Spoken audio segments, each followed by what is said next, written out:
Welcome back, MBL fans, to week 4, the preview and pick'ems. As always, I have Jason with me. What's up, guys? And this week we're doing something new. We've got our new analysts who are joining us. We're starting them off at a nice average record of 9-9. Both Kabu, Ben, and Mr. Avematic. So we've decided to start them at 9-9, nice and average. So obviously it gives them equal footing. So here we can see last week. Yeah, and so that means they're going to start off on equal footing with you fine viewers and your boy Harvey, whereas you have myself, Toast, and Juan after that at 11-7, and then you have Wits and Tailwind at what is that, 13-5, whatever. It's not impressive. Nah, not at all. They're not doing well at all. Well, obviously Wits is way in the lead by now, but Jason has to catch up. But yeah, so I think everyone got their lock this week, which that might be the first time that actually happened. Which that part is pretty impressive, I guess. Well, everyone got so the same kudos result. to everyone got only two wrong and their lock. Right. Well, no, because no. Wits and Tailwind both got 5-1. Did they? Oh yeah, I didn't even notice that. I am so sorry. Oh, I noticed. It made me very mad all weekend.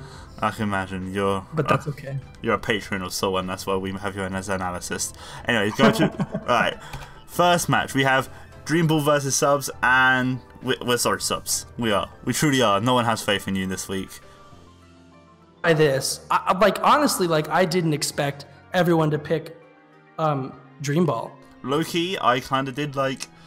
Their second week win was really dominating. It was really good.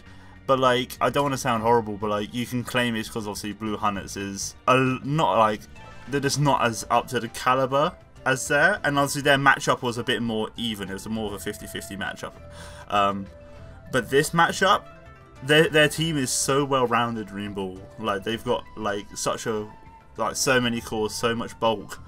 I feel like it's so hard for Subs to get in there and do what they would want to do. Lucario is stopped by Intimidate users, Zapdos is just going to be bulky, Finny's going to be a nuisance. Obviously, Mega Lucario does hit hard against the majority of their team and with its stab, but I still feel like it's going to have a hard time being allowed to do that. Well, and I think the reason for that is because it's going to have to make the right call, right? Yes. Because otherwise, you're going to do something like a close combat into, you're going to want to hit Heatran, and Wolf and Marcus will just switch out into Tapu Fini, take that fine, and then counter with their second slot. So what you either have to do, if your team Subs, is punish that switch by covering it with your second partner, or protect Lucario by covering the other Pokemon on Team Dreamball's side of the field with your second Pokemon. So they're going to have to be very careful in that sense. But I agree with you, Toast. I think that this is going to be a matchup where Dreamball has the momentum or the advantage because they have so much, I don't know if synergy is the right word, but they have so much switch. It's more switch initiative. They can switch in the for the weaknesses for Heatran, you can switch in Finny, you can switch in Tangela, Drifblim, Bronzong, Mega Ordino. All of them can switch in on the fighting type moves, and then with the steel moves, Zapdos, Heatran, Scrafty. I nearly called it Hoodlum. I'm so used to calling it Hoodlum. Yeah. Oh no, poor Callum has to face his mascot. That's also never good. So yeah, it's just, even though Lucario hits most of them for super effective, well, I think it actually has perfect coverage. It can have perfect coverage against this entire team. The way they can switch around it can be very easy. So one of the things that Team Subs is going to have to watch out for is that when they're making their predictions, Marcus and Wolf, they have so much experience with that, predicting predictions, and how deep does it go? Do they predict the switch so they stay in, but they know that they might predict that so they don't switch, so they don't stay in, and it just gets very complicated. And I think that in that whole sense of trying to mind game each other, I think Team Dreamball definitely has the advantage. It feels very much like Subs have to go up a hill where Dreamball can just sit there. Okay, we know you're gonna have to predict our switches. We're gonna be able to toy with you, and we're gonna be able to take so much of a laid-back perspective to what you're gonna have to do, and they're gonna have to predict everything right. whereas they can just sit there and just casually play almost. I don't even think that their teams match up that badly. Like, I think Team Subs has an answer to everything that Team Dreamball might want to bring, but it literally just comes down to predicting switches, predicting the leads correctly, setting themselves up in a position to protect their Lucario, stuff like that. And because if they bring a team, they can totally bring a team that matches up well. We've seen them do it on paper before, where like their team is it's solid, it's prepared. It's just about executing their strategy when they come to the game. It's all about supporting Lucario, and Raikou is very good for them on this matchup. Except from obviously Zygarde, but obviously you can carry the hidden power ice for that. Thunderbolt, and yeah, the Thunderbolt hits everything relatively hard, except from Tangela, and obviously Zapdos is neutral, so it hits everything relatively pretty hard against their team. And it also gets Aura Sphere if you want to carry that for the Heatran, so Raikou I can see being a very big contender for this fight. Yeah, Raikou will be big. But yeah, do you want to move on to do you have any other notes, or do you want to move on to the second one? Next match we got Mythical versus Drinking Birds, and surprisingly we've got some Mythical fans in Harvey, Juan and Tailwind, and everyone else is on Drinking Birds. And even though I picked Team Drinking Birds to win this one, it makes me happy to see that Team Mythical got some love after, I don't know if it's been 2 weeks since they had anyone pick them. No, you picked them that one time. So, I picked them against Team Jamie. Right, so it's just last week I think that they got the 100% no vote. But now is not the case, and I definitely do think that they have a shot. It'll be difficult. Actually have a pretty good matchup in this game. It's just going to be difficult. I think a lot of it actually is similar to what we were just talking about with Team Dreamball and Team Subs. They're going to have to bring the right Pokemon, yes, but they're going to have to make the right calls. But they do have a lot of answers on their team to pretty much everything that Drinking Birds does. Yeah, I'm very much a big Mythical fan. I love their team. Every week I defend Guzzlord. I always say you can put in mad work. And I believe that yet again, Pheromosa, we don't talk about Pheromosa, like, even though it's just going to be Pheromosa food, if they can support it well enough, as we can see they really have with the Z stockpile, the Hammer Arm Trick Room. There's so much synergy they've already shown off with the Guzzlord, and it does have... You love Guzzlord. I really do love Guzzlord, and it really does have quite a good matchup against their team. Very well. It can run through a lot of their team. And in between that, Glalie, yet again, is going to be fantastic. Obviously, they're going to have to be scared of the Sun mode. Yeah. But it really does help. Obviously, we now know it does 100% get Freeze Dry, so Blastoise can't sit there as free. Landorus gets chunked. Nothing really wants to take an explosion. They haven't shown the explosion yet, have they? They haven't used it. No, so that's always got to be a thought in the back of your mind. Like, even if you're on the Darmanitan and a Ninetales, a Glaciate explosion is probably going to do a clean 50 to 75%. So there's something you always got to carry in the back of your mind. Like, we got to be worried for the explosion. Well, and I think going back to Guzzlord actually, which, words that I didn't know if I would really ever say, Team Drinking Birds actually doesn't really have a whole lot for it. There's no fairy move. I don't think. Lanoon gets play rough. Okay, all right, so that's almost certainly getting play rough. I would be really surprised if it doesn't. But otherwise, there's just fighting type moves to hit that dark side super effectively. And I guess, I don't know, they could run, doesn't Blastoise get Dragon Pulse or something like that? Yes, it does. Yeah, so they could have some really weird coverage moves to hit Guzzlord, but it does have a pretty good matchup, and I'm actually kind of excited to see how well it does. And I've been continually impressed week to week with how Team Mythical has used it. But I also think that outside of Glalie and Guzzlord, they have some pretty strong threats. They've obviously got the Medicham. I'm kind of curious to see whether or not Fake Out from a Medicham brings Pheromosa down into the red or something like that, because that hits so hard and Pheromosa is so very frail. But the Zen Headbutt potential from Medicham into things like the Venusaur. You've got, Drain Punch is going to hit a lot of these Pokemon for either neutral or some of these Pokemon for super effective damage. And then you always have coverage moves, for that. Well, if you run Fake Out, then you might want Protect for that fourth slot. But basically the point is you have a lot of options And I think that that could be pretty scary. My actually question here is, do you think that Trick Room is the answer, again, in this case? What I can really see working is Gorgeist using Trick or Treat to add the Ghost type onto everything. So obviously, Guzzlord can hit everything really hard with Dark type moves, and then if the Trick Room does run out, we can see the Chandelure come in, maybe with a Choice Scarf, hit everything really, really hard, except from the Lanoon with a Shadow Ball, because not much will be able to take that at the end of the day. And actually, like Dark type moves just in general, that is going to hit most things neutrally, and it'll definitely help out against the Metagross and the Oricorio. So they definitely have that as a good option. But we haven't seen the Ribombee, and actually, now that I think about it, I don't think we're going to see it this week. But as far as Drinking Birds and their threats, I definitely think that Landorus is scary here. It hits the Nidoking, it hits the Chandelure, it hits the Magnezone, all for super effective damage. Can have knockoff to cover the Gorgeist. It can have super power to hit the what is it called, the Glalie, and it really just, and that Assault Vest variant that they've been bringing. I think this is now like the 3rd week that they brought the Assault Vest on the Landorus. It's pretty hard to get rid of too. So I'd be curious to see how much of a threat that is this week. And then, yeah, I think the Sun mode, we actually haven't seen it. We haven't really seen it come out super effectively, at least not with like Chlorophyll, Venusaur, on Mega Evolved Venusaur.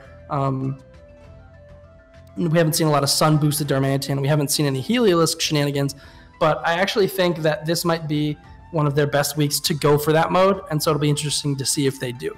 If not, one of the better synergies they have, well, another synergy they have that haven't really capitalized on is the Pheromosa Oricorio, the Dance Dance Revolution combo. Because I honestly see a turn 1 Quiver Dance with a Focus Sash onto the Oricorio that could easily just set up a free Tailwind. Could be very well, as long as they don't lead with something that, obviously, if they lead with Metacham, they can just double protect, and then that's all good. But as long as they don't lead with Cresselia and set up the Trick Room, they should all be fine to set up and just proceed to sweep with that combination. Because once a Pheromosa gets a Quiver Dance up with the Oricorio next to it, Oricorio does a serious amount of damage. A lot of damage, is very, very hard hitting. Especially, well, Pheromosa is going to be even more hard hitting with that one special attack boost. This gives it sky high special attack. Yeah, the only thing that I feel like would be a problem there is that then you have to deal with Hurricane accuracy. I mean, you could potentially, set the Rain with Blastoise later if you wanted to. But then again, like a Shadow Ball, or no, you'd use Revelation Dance, yes, wouldn't you? A Ghost-type Revelation Dance is actually not bad. It's going to hit everything on their team, on Team Mythical for neutral except for the Guzzlord, right? Yes. If not super effective. So yeah, that is good. My concern there is that then you're just doing single targeting, so you could get protected around potentially, but at the same time, you still have Pheromosa on the other side of the, not on the other side, but next to it, to put on a lot of offensive pressure. You could see that. You honestly could. I think that they have a better option, that their better options are probably elsewhere, but it's definitely, I don't think that Team Mythical would be expecting it, so it might be a good way to catch them off guard. That, and they could obviously, you were saying about the Hurricane accuracy, you can just run the very common item when it is the Oricorio Pheromosa pairing, just give it the Flying Z, so you don't have to worry about it. You get an extremely strong +1 nuke onto something, which will probably just get a KO, except for the Guzzlord. Yeah, that thing is fat. Next up, we have Team Juice and Team Blue Hunnitz, and this one's actually much like Team Mythical, even though a lot of people haven't had as much faith in Team Blue Hunnitz. This week, there are a couple people who have picked them, including yourself, Toast. We'll definitely want to hear more about that, but you're joined by Kabu, and this is his lock, no less. But the rest of us have picked Team Juice. Team Juice is my lock for the week. As far as my justification for why I picked them, Team Juice is 1 and 2, but they're not playing like a team that's 1 and 2. Their 2 losses have been very close, and their win last week was pretty convincing. Team Blue Hunnitz still kind of struggling to find their flow, figure out exactly Well, actually, no, they're not struggling to find their flow. Their flow is incredible, but they're trying to get a handle on their team and find their first win, and I just don't think that that's going to come this week. Whereas I do, because I believe they can win. I want GE back in the fan Discord. He says he's not coming back until he gets a win. I missed my man. He needs to come back. He needs to get this W. I believe that's why that's the reason why I've given them the W. I think all the confidence we can give them, seeing this will make them perform better. That, and beside obviously Aegislash and Crocodile, Tapu Lele has a lot of fun here. Obviously, we've seen Ironhead from the Kyurem Black, but Tapu Lele has a lot of fun here. Tapu Lele? Oh, you mean aside from those two Pokemon? Yeah, aside. Oh, okay. I was like, show me a world where Tapu Lele has fun against Aegislash and Crocodile. Yes, put them to one side. We don't talk about them. Actually, well, as long as they're Scarf, the Moonblast will just like destroy a Crocodile. But you have to, if you have the speed control up too, you're right. That definitely Moonblast hurts Crook. You can run Shadow Ball and Lele. I don't really know how good of an option that is when you have something like Hippowdon or Mega Steelix, but probably you could do that. Yeah, and Rotom Heat. But obviously, it comes down to how well you can prepare for your bad matchups. That's the whole point of a league, is you can have multiple options for 1-1 and it can still run through you. You might just need that one extra choice, like that one extra little bit, like as we saw with Cyberbaz and Flawless. Everyone was scared about Magearna. They had two options with it and they easily took it out. So as long as Blue Hunnitz assess the threat, I feel like they can get a win quite easily in this matchup. I agree that does make sense, and you're not wrong. Team Juice was really good at protecting their Aegislash last week, where that was once again part of their win condition, and I think that they're going to be able to protect it again. You have, you have Hippowdon and Mega Steelix threatening with Earthquake, and Hippowdon has run Tectonic Rage in the past, so you can get around a potential wide guard that way. But if you're in shield form, even with it, and if you manage to King Shield at the same time you get Tech Raged, you're not taking much damage. And then you can also run something like, I know last week they ran Leftovers, but they could still have that weakness policy option. Every week we've said about them running a weakness policy set. All right, all right, never mind the weakness policy. I'm not going to be so one-dimensional. But the main point is that I think Aegislash is threatened, yes, but I don't think that it's in any real danger, and I'll tell you why. Volcanion, that thing covers Aegislash in this matchup so well. It's going to be, if I'm not mistaken, faster than, well, Hippowdon is super slow, so I'm fairly certain it's faster than Hippowdon and Mega Steelix. Easily. So a Steam Eruption is going to cause massive problems, and I mean massive. The chance for a burn would pretty much render Aegislash safe from any kind of harm. Depending on how it's EV'd, I think they could probably outspeed the Rotom.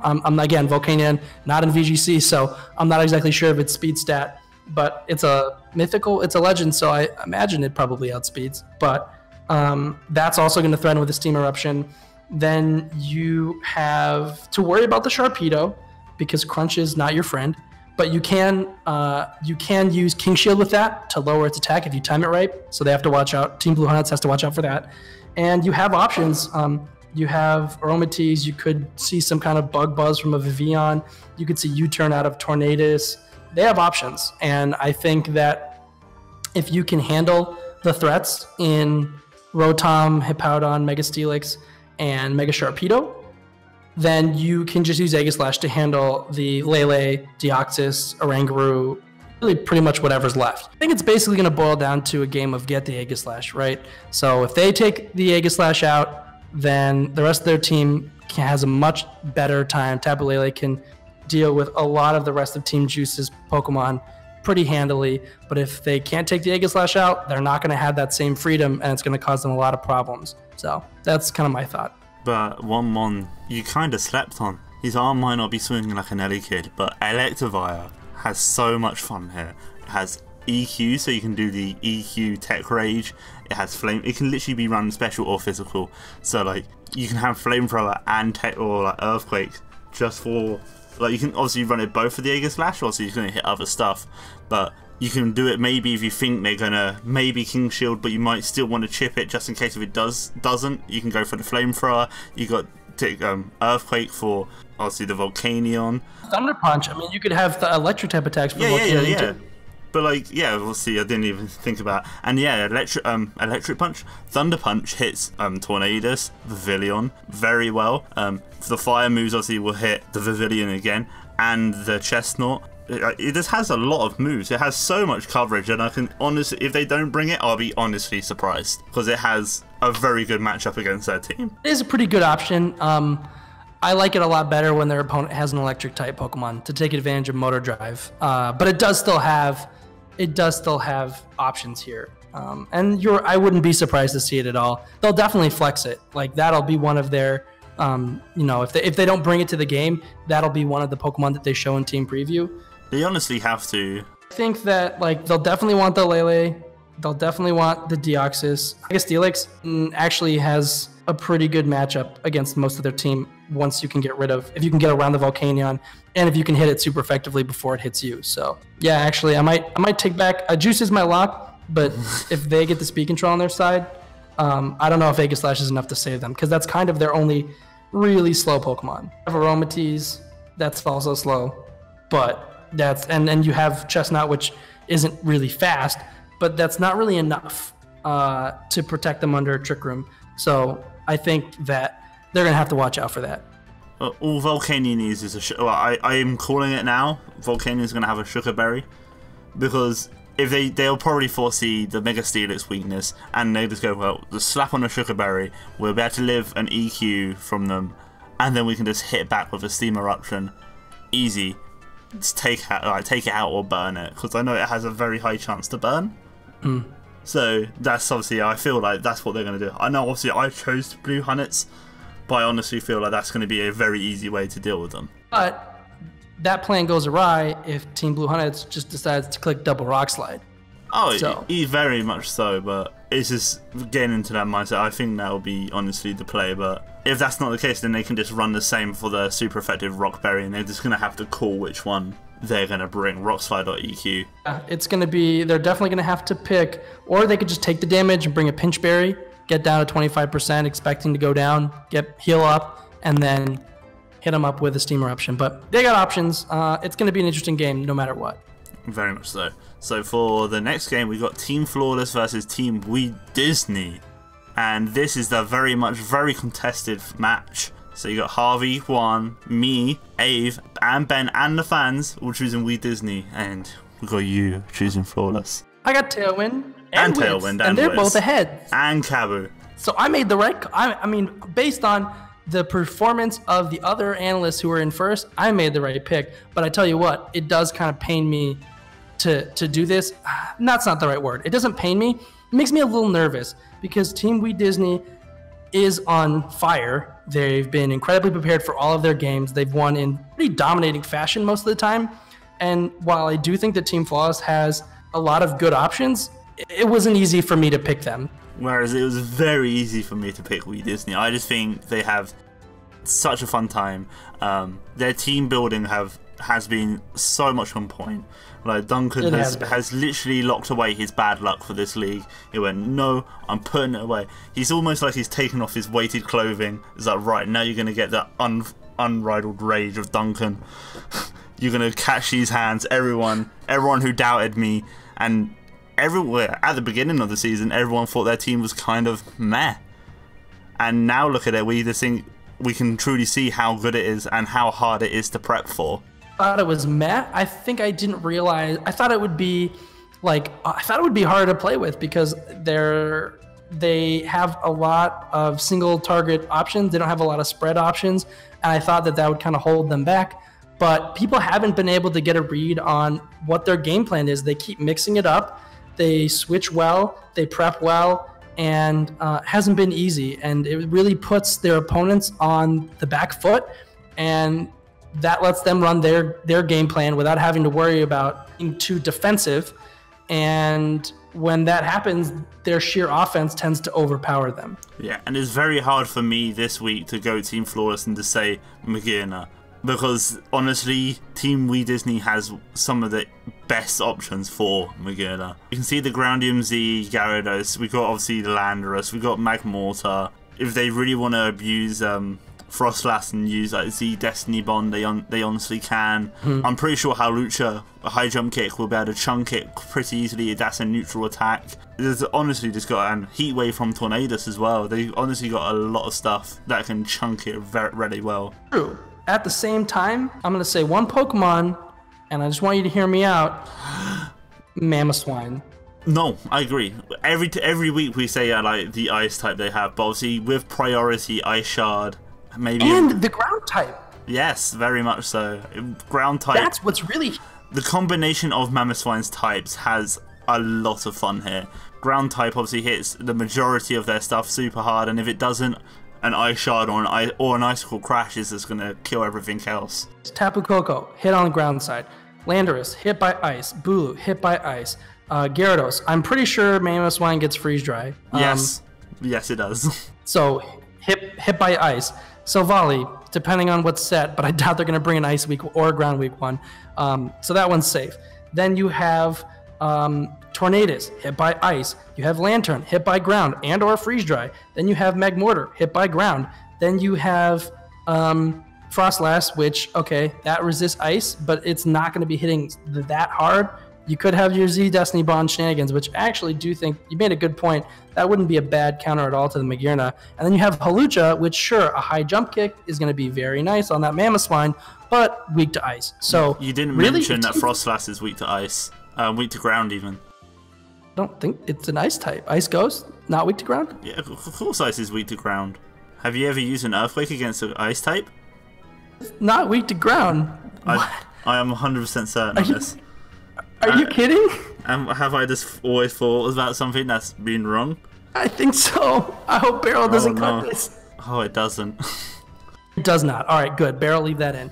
Mamoswine has a really good time against Team We Disney, and if they can keep it safe with like a Rage Powder from Parasect or Follow Me from Togekiss, or even both. Like, seriously, this might be the week where you just bring Parasect and you bring Togekiss and you Follow Me and you Rage Powder until Mamoswine has killed everything. Because both of them don't really care about taking an Earthquake. Paris is 4 times resistant to it. Togekiss is immune. Just redirect. And they only have single targets. They really mostly have single targets. So just do that and win. Well, Landorus can obviously EQ, and they have Heat Wave with the Magmortar. But obviously, Mamoswine gets Thick Fat, so it does. So it's not even weak to fire types. It's gonna do a chunk, but it's not gonna hit it super hard. I'm telling you, man, Mamoswine is the key, and protecting it like Magearna, who, granted, that will be super good to bring out once Mamoswine has devastated the field. But it's a very scary Pokemon. It is. At the same time, outside of Mamoswine, I don't know how much I like a lot of the matchups. Like, obviously they have good options, but nothing stands out is super great. Hooper does well. They haven't got much for Hooper. Well, I say they haven't got much for Hooper. There's nothing outstanding that they can hit with it super effectively. They can obviously take in a hidden power bug and U-turn users. But obviously, well, we're going to see Coco with U-turn this week easily. Right, yeah, that's what I was thinking. And then they have Torn, and yeah, they have some U-turn users. And what if they ran Bug Silvally? That would be a trip. Would give them another ground immunity. It really would. Or not immunity, resist. But yeah, I think that like the rest of Team Flawless certainly hits a lot of Team We Disney for like neutral damage. They're big heavy hitters, at least, in Magearna and Hoopa. But they don't have as much fun as they have had in the past. And obviously a Soul Heart boosted Magearna, once it gets going, is pretty impossible to stop. It's not a sure thing this week. I think something else that's going to be really important for them is Galvantula. They did a really good job using that for speed control in week 1, and I would like to see them do that again. I just think that either Sticky Webs or String Shot is going to be their best way of slowing Team We Disney down, because Team We Disney has shown multiple times that Tornadus with Tailwind is a monster.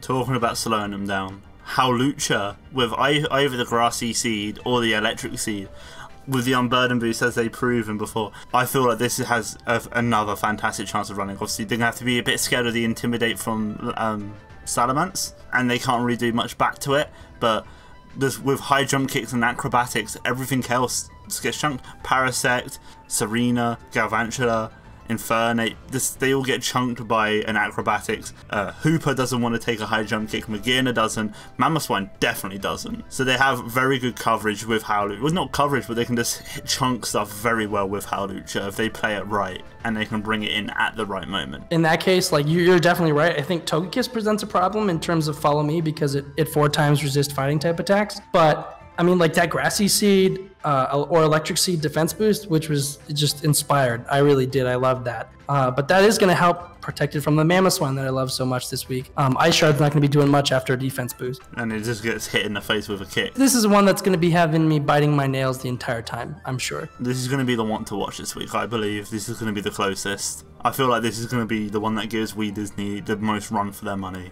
I think it's going to knock them off their throne, but that's just me. Next up, we've got Team Cyberbaz versus Team Leeki, 4th place versus 9th place. And this one, well, I guess it's not super split, but we do have some Team Leeki fans in the crowd. Ave has them as his lock. Ben also picks Team Leeki, and you picked Team Leeki, Toast. The rest of us all went with Cyberbaz. So why don't you tell us why you picked Team Leeki this week? I honestly feel like they have a really good matchup. There's not much else to it. Mega Beedrill seems to have a lot of fun here with the drill run, and obviously the standard PNG set with the poison jab and the X-Scissor / U-turn, all that good stuff. But in between their 2 megas, I feel like they've got really good support. I'm really surprised, not surprised, I know how much of a good Pokemon, but they put in so much work with the Rhyperior. Good for them. And yeah, they've got the Breloom. They got a lot for it, but they played with it really well. They brought it in opportune moments, and they performed with it very well. And I feel like Leeki have had some not bad matchups, but they've had some bad turns. They've been not hacked so much, but they just had some bad matches. They've shown how well they can use their 2 Gen 1 Follow Me users in Electabuzz and Magmar. I just feel, yeah, as I keep on saying, I just feel like they have a really good matchup this week. Not really good matchup, but I feel it's more of a 50-50, but I feel like it's more in their favor. I think that kind of along the lines of what you were saying, when Team Leeki loses, it's usually because of like a single turn, and then things just kind of fall apart from there. And it's not like they hadn't considered going the other way. They just make one bad call, or not even bad, but one wrong call. It was a perfectly viable option for them to do what they did, and it doesn't work out their way, and as a result, they lose. But I don't think they have a bad matchup, and I don't think that they're incapable of winning this game. I just think that Team Cyberbaz has a plan that they can execute. They have multiple plans that they can execute, and I think that they're going to be able to have the momentum going into the match, and they're going to be able to maintain that. And Team Leeki, kind of like they have demonstrated that they have strategies and they have plans on what they're going to do. I don't want to say they're not as effective as what Cyberbaz's options are, but they haven't been so far. Like they've had these plans that just quite haven't come together a lot of the time, and a lot of the time I'm saying that, and it's been 3 weeks. But I think that Cyberbaz, they have the Belly Drum Azumarill, they've got Quiver Dancing potential in Volcarona, they've got Jirachi, which can always be a monster.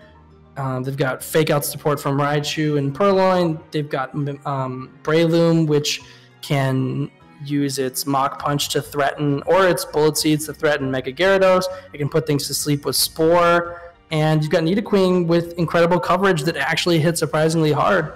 And there's just so many threats that I don't know if Team Leeki is really going to be able to stay on top of them all. See, that's like what you said though. I feel like Team Leeki is going to be able to deal well with. Like, Team Cyberbaz has a very obvious playstyle. They show very similar playstyles throughout their entire weeks and what they've done last time. Lead off with a Fake Out user, set up, or lead off with Aerodactyl, get a Tailwind, and support. I feel like is very, I don't want to say cookie cutter because that sounds almost disrespectful, but right. I feel like it's very easy to presume what they're going to do, especially against their team. Like, Ambipom, I can near enough guarantee will be a lead, because he's going to be faster than both of their fake out users, so they can fake it out before it fakes them out. It's true. That's definitely a threatening option for them. It's actually really hard to call this one. The more that I think about it. See, I do think about it. Unlike you, I do think I take my time. I mull things over, and I go, Oh my goodness. That's okay. At least you thought that ice was weak to ground. So, and now Barrow has to leave it in, or it's gonna mess up the continuity. So, but yeah, I think that this is gonna be a close match. But I think that Cyberbaz is gonna be able to pull it out. We got one more. We have Team School versus Team Jamie. So we got Harvey, Witz, me, Tailwind, Jason, Ave, all going Team Jamie, and Juan, Kabu, Ben, and the fans going Not Schooled. And Witz, me, and Tailwind all think Jamie had definitely got this in the bag. What's really funny is I really wanted to make this one my lock this week. Like, I really did. I was sitting there and I was like, okay, I actually think they have a really good chance to win. But I don't want to risk my lock, because right now I still have a perfect record with locks, and I think that because Tailwind and Toast, not Wits though, but the two of you guys have lost one, maybe makes you a little riskier. You don't mind that blemish so much.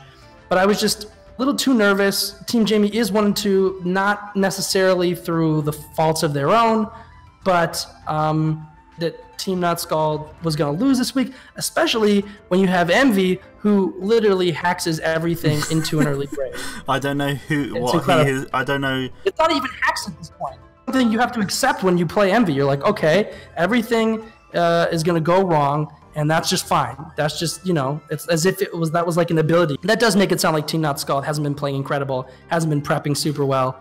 It's just, I don't know. It's fun to talk about hacks, right? I guess, but let's talk about the matchup. Tyranitar Extra, as we always mention, has a fantastic lead here. Obviously, T-Tar can run special, so you can have that Ice Beam for the guard chomp, and then Extra Drill is just going to have so much fun just EQing and Iron Heading and everything. Celesteed is going to present a bit of a problem. Their only real good answer is the Victini, but we can honestly just see either Mixtini, we can see a Fire Room Z. Ooh, or forgetting Z Conversion Electric. Yep, we saw that with Team Mythical, where it turned into a Dark type, where they use it on the Dark Pulse. So yeah, they can obviously just Z conversion into an Electric type and just start Thunderbolt spamming, which, except from the Raichu and the Garchomp and the Buzzwole. But Buzzwole I don't feel like has such an easy time doing what it does this week. You still get, just because you Z conversion doesn't mean you can't still run Ice Beam. It is still boosted. Oh no, I'm not saying that, but I'm just presenting like if they switch it in, it's not going to take much. Oh no, that's for sure. But were you saying Buzzwole doesn't have as much fun? Because I'm not seeing that. I think Buzzwole has a lot of fun here. Well, that and my main boy Leeki with the Cloud9, you don't really have to be worried so much for the sand. But I actually think that Buzzwole has a really good matchup here, if only because. Well, actually, I keep forgetting about Rotom Fan, that it's a flying type. And Yanmega. As a really good Buzzwole counter. But Rotom Fan is also there. Yeah, Rotom Fan deals with the Celesteela. I totally forgot it was there. It kind of blends in with the background, so I couldn't really see it. Exactly. It's yellow and it's electric type and it blends in with the background. That's why I forgot. We both did. So, but I agree, like, the Yanmega and the Rotom Fan do have a good time against Buzzwole, but Buzzwole does serious damage to a lot of the rest of their team. Superpower is going to hit Tyranitar, Excadrill, Porygon Z. It can run rock attacks for the Yanmega and the Rotom and the Victini. It will resist. It won't resist the Victini. Like a fire type attack is not going to be fun. But if they run a physical Victini, it does have that really high physical bulk. It can hit Blastoise neutrally pretty well. Same thing with Superior. There's a reason it's one of the MVPs of the league right now, and I think that Team Scald is really good at using it properly, and I would be really surprised if they don't do so again this week. You wouldn't. Doesn't sound like you're supporting Team Jamie here, but oh well. Okay, all right. So you want to hear support for Team Jamie? That's fine. I will give you support for Team Jamie. Well, but actually, the thing is, like, you actually covered all the reasons why I really like Team Jamie's matchup. I was only jesting. You got a point. Their mini Smurgle, what they call Mr. Mime or Mr. McClod, I see that doing a lot of work here. They've already shown how much support moves it can really have, and I feel leading that off against their team is relatively safe. Pretty safe. Celesteela is gonna would enjoy that theoretically, but you could always switch in something like a Blastoise to eat up a Heavy Slam. Actually, Mr. Mime is pretty good.